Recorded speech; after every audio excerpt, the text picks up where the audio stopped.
आजिर अनुचिंता हार जितर मूल्य कौन। गोटे राज्य नुआ राजा अभिषिक्त हेबा परे तांकर लक्ष्य रहिला जे से किपरि राज्य चक्रवर्ती हेबे।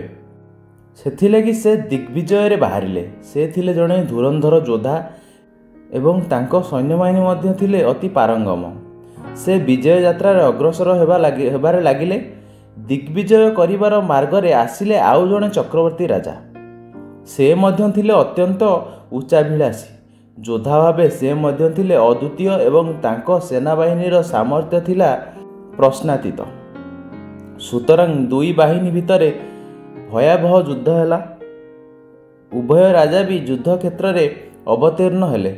युद्धर तृतीय दिन में दुई राजा परस्पर सम्मुखें निजकु पाइले।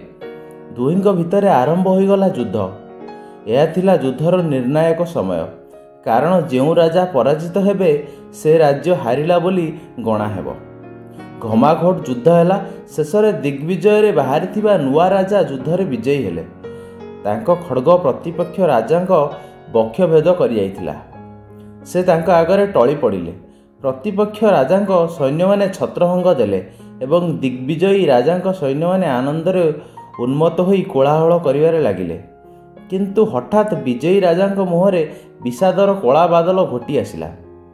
तांको हाथर अस्त्र खसी पड़िला।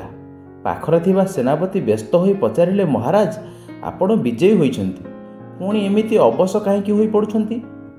राजा क्लांत स्वरे कहिले, मो आगरे मृत होई पड़िथिबा राजा भी दिने सब युद्धरे विजयी होउथिले, किंतु आजिर परिस्थिति देख।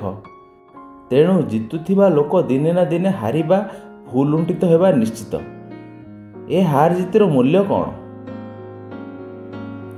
कहानी जदि पसंद आसी ताले वीडियोटी को लाइक करेंगे, आम चैनल को सब्सक्राइब करेंगे। धन्यवाद। नमस्कार। जय जगन्नाथ।